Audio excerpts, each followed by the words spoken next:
And we're live. Welcome, everybody, to the Reverend and Reprobate live at 5. It's coming to you today at 5:20 on the dot. I do like how we've been consistent. It's called Live at 5-ish. That's what we should do from now. Live at 5-ish. Yeah. This is kind of in some ways taking the place of the what was to be the Reverend and the Reprobate Noonday News Desk at 1:30 With Jeremy Nunes. With Jeremy Nunes. Yeah. Hey, shout out to Jeremy, who is actually going to be this week's guest, as Jeremy Nunes, COVID wrestler, comes out this week. Now, for those of our listeners and watchers, hello, Facebooks, who don't know, Jeremy I guess he just got back on the road after having a really, really difficult battle with COVID where he was actually put on a ventilator. He had to tell his wife via FaceTime goodbye, which is a pretty gut-wrenching story. And he talks to us about all of that stuff after he segues into a bunch of stories about hecklers, which I don't know. Yeah, which is great. Yeah, I don't remember exactly how we got onto, but there are some phenomenal stories about that.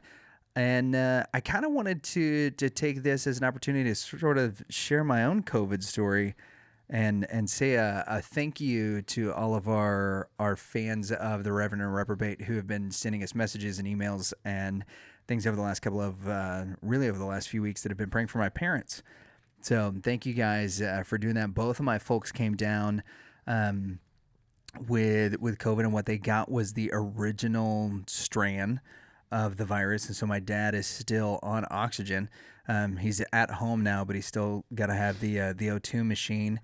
And for those of you who know my pops, or those who have watched the Dad-isode, you know he's a pretty active guy.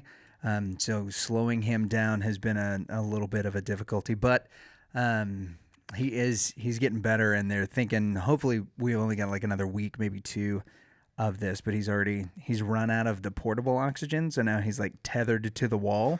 And so we had to. I'm not trying to laugh, but picturing Scott. Yeah, I know. Like you said, him slowed down is hard to picture. Yeah, so he's had to get the extensions for all of his hoses, right? So now he's got like 100 foot of oxygen hose, and he'll be in one room like doing stuff, and like one of us will be in the other room, and we'll not realize that we've stepped on his hose. Yeah. So unfortunately it's not great for him. Not to mention the German short hair pointers. Yeah, if you're looking for prize one German short hair pup that's got an amazing lineage of bird hunting and show dogs, we still have a couple of them available if that's something that you'd be into. I think we've got 4 puppies still, all males, but they're absolutely beautiful. So if you want to pick one of those up, you can check it out. Pink Moon Kennels, I think, is what that is they're in cahoots with my brother and sister-in-law over at Pink Moon Farms, where we send all the chickens, which is something we haven't had an update on in a little while. And chickens, they did not do well during the freeze. Yeah. Was it chicken genocide? No, it wasn't as bad as when the Akita got into the incubator and the little roost that we had for the baby chicks, into the brooder. That's what it's called.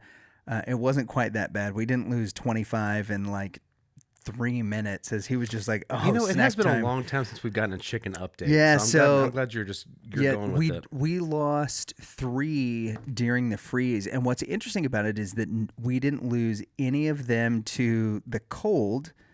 Right, is that they are all bunched up together in order to stay warm. And the problem that you have whenever that happens is they start to get bored. And it doesn't matter like what you do, they'll start to get bored. And when they get bored, they start pecking each other. So they stay close together so that they can stay warm. And then they're bored, so they start pecking each other. And even though I've got like little blocks of food and treats and all the stuff that they can peck on so that they're not pecking each other, they still think the greatest thing to peck is other chickens. And so they're huddled up. It's hard to argue with that. Yeah, they're huddled up in this corner, and they are pecking each other to death. And even though like people are like, oh well, you got to trim their beaks. Done. Like, and it's not like back like they do at some of the chicken mills where people are like, oh, they clip off half the beak, and no, it's not that. You just trim off like you would a person's fingernail, the part where it's super sharp, And yeah, they're still pecking each other to death. Because like, one of them will start going whenever he gets pecked, and the other 4 will be like, oh, cool. Look at this fun noise this thing makes whenever you peck it. And away it goes. So yeah, we did lose a few of them. But now that, that weekend of cold is over and it's summer in Texas again and it's beautiful and 72 degrees Fahrenheit, we got eggs. So good. Yeah. There's So our what there's our percentage chicken did you update. actually lose? We lost 3. So I don't know. What is that? So out of your in-production chickens. Oh, yeah. Of our in-production chickens, yeah, we lost like 30% of our in-production chickens. Also, hi, Courtney. Hey, what's I up? saw your comment. So chickens did not handle the freeze well. Yeah, chickens didn't handle the freeze well, but... hey, at least the Texas power grid seemed to have handled it relatively well. Yeah, with the 2 days of cold that we got, and everybody in Texas was like, got it. Chop wood. Yeah. Because we can't handle this. We this. remembered. Yeah. We remembered the Alamo. And we remembered when the grid went down. No joke. 2020. I will say, though, our description says we've got 3 topics on the docket for today. I saw Super Bowl. COVID was one of them. We've touched on that. Thank you very much for your prayers. And we might touch on what that experience was like a little bit with the hospitals and stuff like that, but not today. That's a topic for another time. Yeah. I want to know what you thought of the Super Bowl halftime show. That's the only part that I watched. I know. Of the Super Bowl was the halftime show. Yeah. I watched it after all was said and done. Mm-hmm. My care level is already pretty low. Yeah, because it's a sport. Yeah. Well, and it's a halftime show. It's a show in between. There's. Are you gonna just define to us what a halftime? Yeah. A halftime show is a show that's in between 2 halves. Yeah. There was a quarter time show.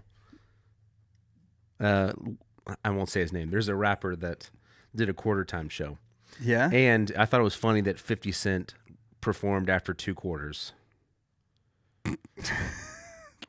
That's a joke you borrowed from somebody. Yeah, most certainly. But it was fine. It was too short because I wanted to see more from Dre, Snoop, and Eminem. I think that's the most I've ever seen of 50 Cent, and that is a joke about his weight because he has definitely had a few biscuits since the last time he was rapping about people's birthdays. Yeah. Yeah. But, it was fine. Here's what I really want to know. You? The thing I need to know about your halftime show is that now that your lovely wife, the very, very beautiful and talented Mrs. Heather Smith Fife Gibson, did she, as she is prone to do now that she is a mom, right, of a child that's played YMCA sports. Did she turn into a rapper? At halftime, did she bring you guys Capri Suns and cut up oranges? Because that seems no. Like that was no. I didn't get any. I didn't get any oranges. I do have some Capri Sun in the garage. Yeah, but if you didn't get Capri Sun and cut up oranges, that's not a real oranges halftime. are the most important part. Yes. Of any halftime. Yeah, that's true. Refuel or oranges. Does you think that that's what? Whenever all the players went back, that they just immediately had all their moms. The Super Bowl moms are just handing out like, all right, here's your orange slices and Capri Suns. Well, according to Super Bowls of years past, there's also the Campbell's chunky soup that you need. Oh, that's true. Chunky soup and cut up oranges and Capri Suns. Sure. Yeah, it has to have Capri Sun. You can sub out for other things, but the core for me are Campbell's chunky soup and oranges. Okay, well there you go. You know what? I dug it. So I had a weird Super Bowl experience. We had a big Super Bowl party at one of our church members' house, who's great. Him and his wife are awesome. Shout out to the Trents for just always being down to have a party at y'all's place. Y'all are great. We watched the Super Bowl party, but I'm watching it with people that are in all age demographics, right? And so we're a little sketched out at first, right? And all of this because of the halftime show. Yeah, it's always that way. Well, we don't know what songs it wasn't always that way. Like when Madonna performed, it's been that way since. What is she gonna do? Yeah, it's been that way since the Justin Timberlake, Janet Jackson one. Like since then, now everybody's worried about what's going to happen at the halftime show. So, knowing the artists that were going to be there. And primarily only knowing them because I wasn't allowed to listen to their music, that I had to go to my bad cousin's house to listen to all their stuff, right? Like that's when I hung out with my bad cousin. The only song I knew was ba da da da da. I know that part. Yeah. Boom, boom, Yeah, so there's a lot of white that guys music singing Dre Yeah, there we go. songs. So there was a lot of that music that I was really familiar with, and everything that was played in the halftime show I knew. But when you've got like little kids and some senior citizens sprinkled in, like literal octogenarians, they have hit the 80 mark, and every age group in between, right? As soon as Snoop Dogg and Dr. Dre come out, everybody's a little bit like, what are they going to sing and what are they not going to bleep? Like, what is the FCC going to miss? Oh, yeah. Right? Yeah. So, because they talk fast. They get paid they talk really fast. They get paid to talk fast, especially Eminem. But, I mean, there wasn't right, Colton? Obviously, there wasn't anything over that. But one of the reasons that my experience was so different with the halftime show is that this year the halftime show was simulcast in ASL, in American Sign Language. And so Kirsten is really, really into, like, ASL has been her, quote unquote, her foreign language or her second language that she's taken since Why'd you put it in high quotes? school. But because ASL is not really a foreign language because it's American Sign Language. That's why I put it in quotes, right? Okay. So it's a second language. So she and one of the other ladies at our church that does both ASL and ESL, so American Sign Language and English Sign Language. We have a high school student who is there that does it. And so they were watching the Super Bowl with the split screen. So one screen was obviously like the performers that were doing it during halftime, and the others were, it looked like they were green screened, but they were sign language interpreters, the ASL interpreters that don't specialize in hip hop and R&B or rap music per se, but have done a lot of those translations. They're big names in that community. And they were doing, and I was totally fascinated by what those guys, it was two guys, that what they were able to pull off, because the syntax for the sentences is so different, right? Mm-hmm. So like, for instance, and this is a terrible example, but it's the only one I can think of, that if you were to, like, if I was to direct a question at you, like if I was to ask you what, right? Then the syntax, and I know that this is improper, but it's an example, right? It would be to ask you what you what. Which in conversation, if I was talking to you, I'd just look at you and be like, what? But I like that. If we were to do it in the proper like ASL syntax, I would address what I was doing. I would direct it to you, and then I would reiterate the question. So I think that's something that Will Arnett should say. Yeah, shut up, you, what? Shut up. Right?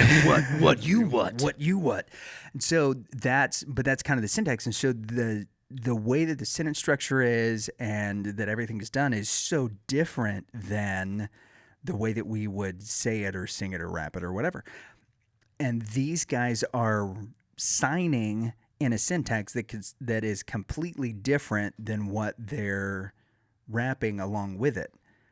Because you can see that they're mouthing every one of the lyrics, and yet they're signing a syntax that's totally different. Yeah. And it's just fascinating. It was, Kirsten and I were talking about it, and the only thing I could relate it to is like jazz. Because like there will be a few jazz musicians that will be playing, and there are some times where like the singer is singing in 4/4, and all of the other musicians are singing with the singer because that's how they're keeping time. So like if they might be playing in different time signatures or different time signatures in order that this, that a really weird part of the song happens. Yeah. And then they all have to come back to the same thing. That's the only thing I can think to compare it to. Mm-hmm. So if the line was like, the sun is shining down on me, brightens my day, what would they sign? They would sign like sun up. Yeah, probably. Happy me. Yeah, something like that. Yeah, it's the syntax in it, especially when you think of it. Yeah, it's really different. There were some. I'm abandoning There this. were some parts where it did appear that there was like that they were censoring some things out. Yeah. Right. That there were things that were bleeped. Right.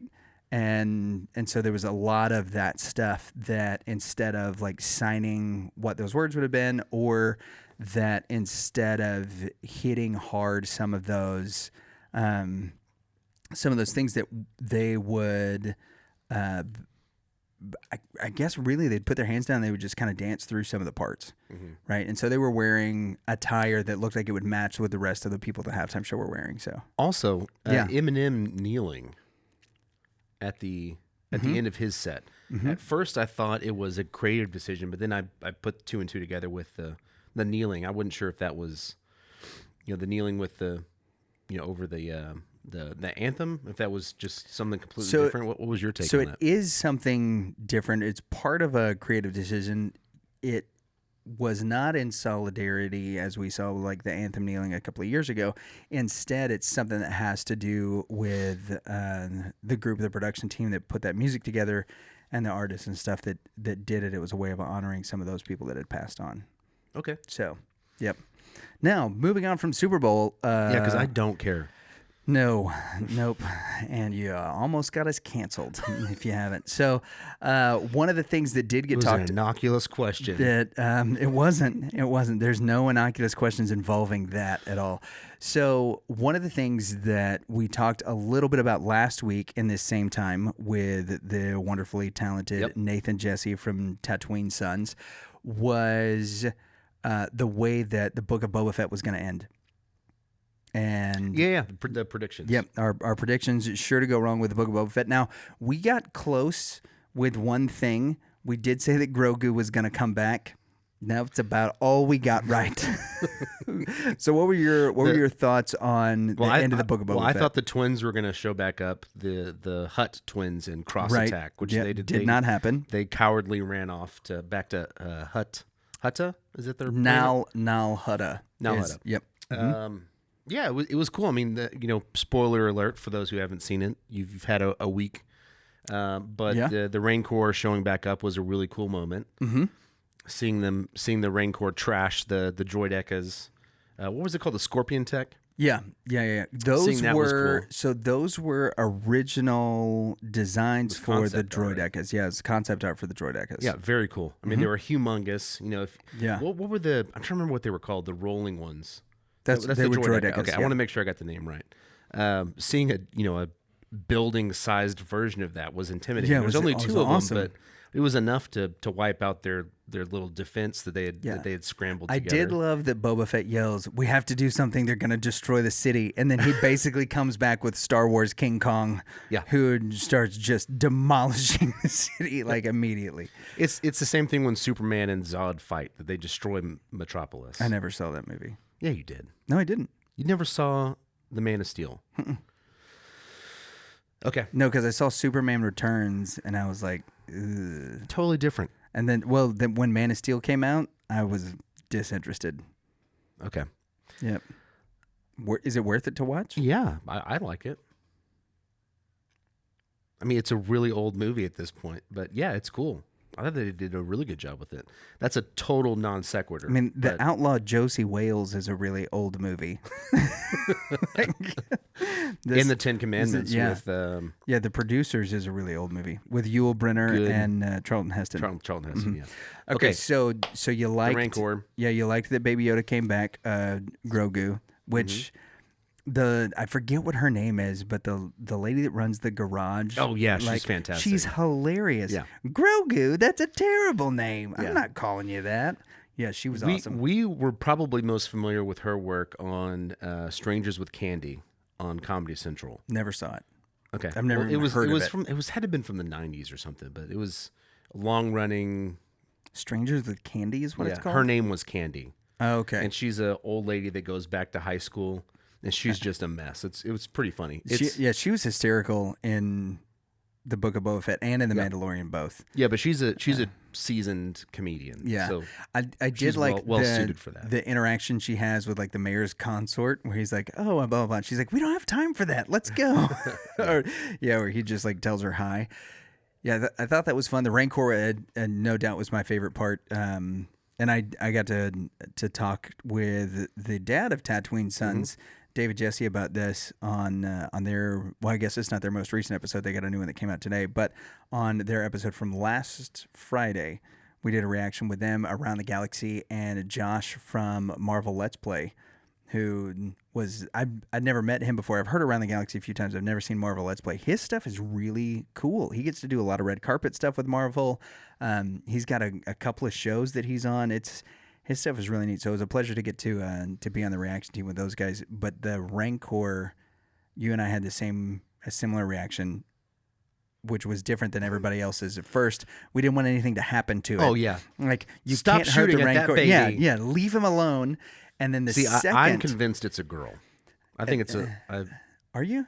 Yeah. You think it's a female Rancor? I don't know why. but it feels like a girl. Okay. She feels like a girl to me. All right. Well, And we need to protect that little baby girl. The second thing that we both wanted was for the Rancor to eat somebody. Oh yeah, 100%. Like as soon as she starts swiping, well, I'll call her she. As soon as she starts swiping at the pikes and she picks one up, I was like, "Come on, come on! I want to see." Like we haven't seen it since Jedi. It's time to see the original Jedi, Return of the Jedi. It's time to see the Rancor down somebody, and sure enough, we get exactly what we wanted.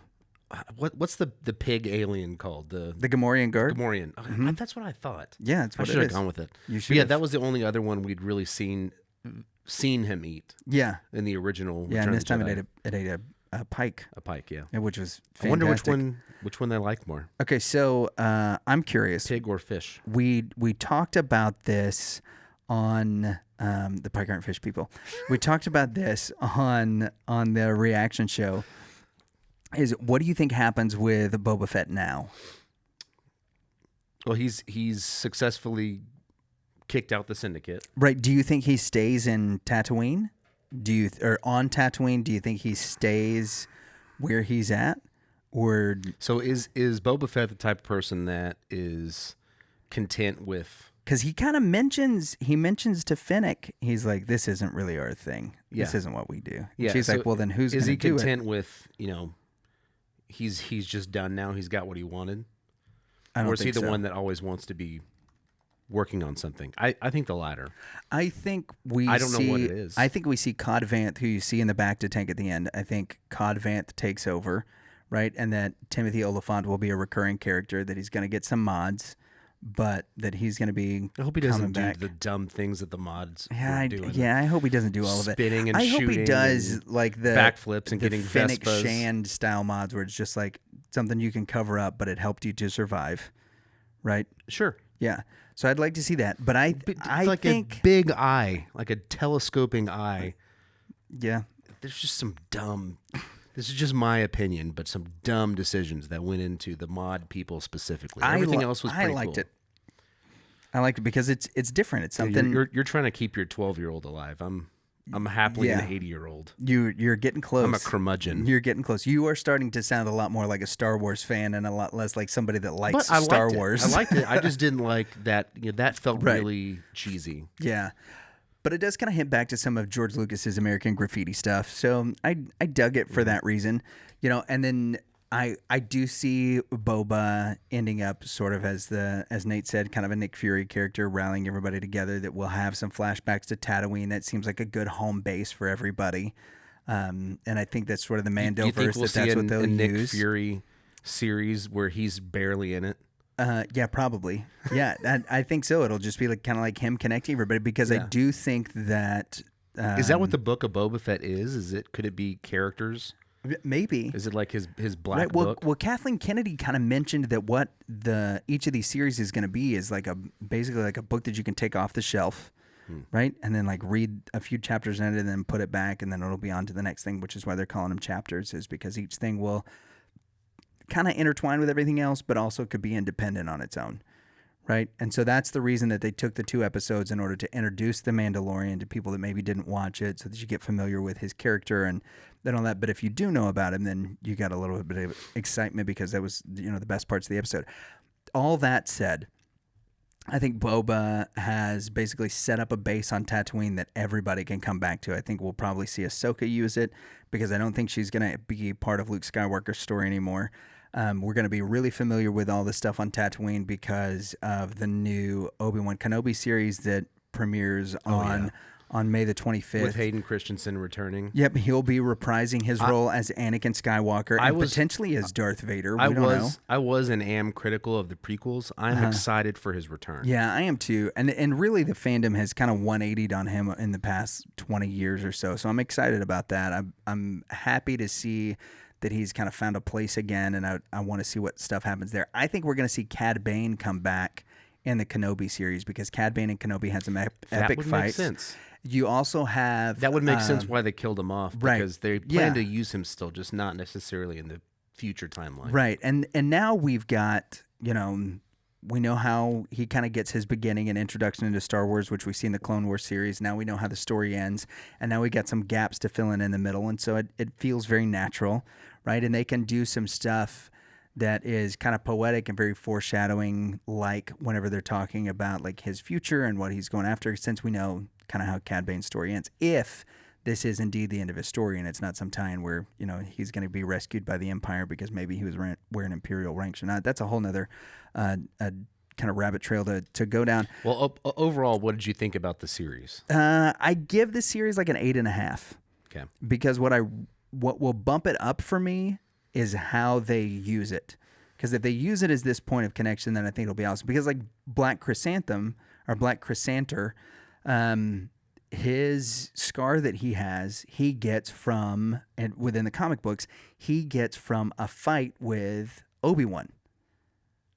And so, like, he's hired to go hunt down Jedi. That's a pretty tough dude that gets a scar from a lightsaber. Right. You know, so Like, where'd you get that? Oh, lightsaber. Lightsaber. Fight And it's with on. Obi-Wan. It's like over by his head. It's like over by his eye. So, like, that's just like Scar. That's really cool. Exactly. What was Scar's name before?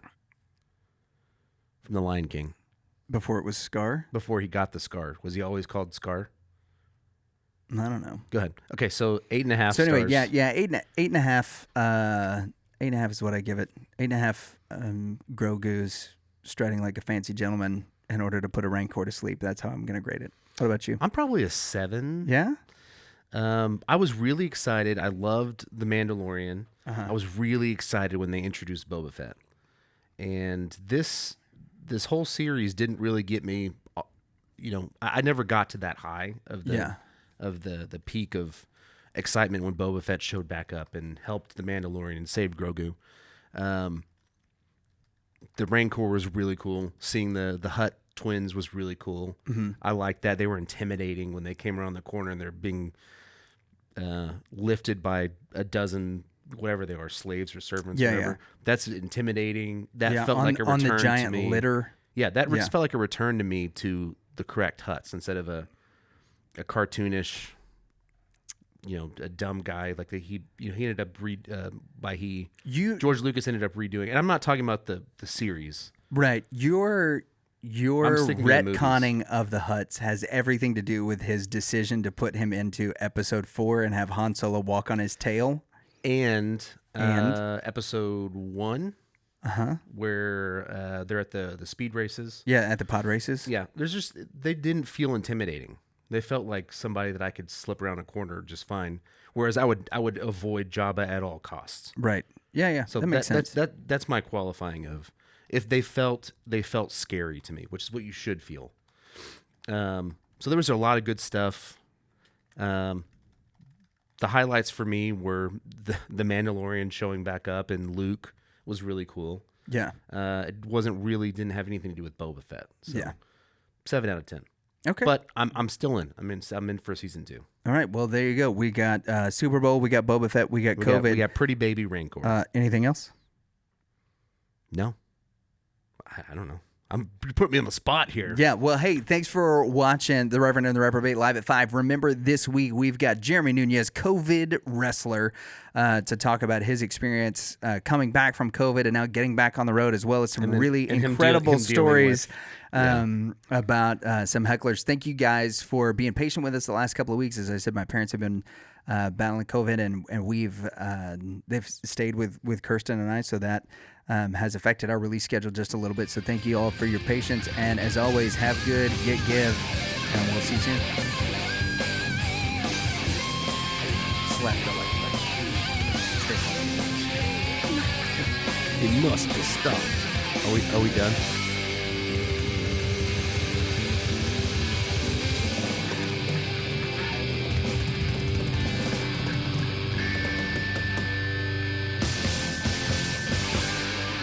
Oh.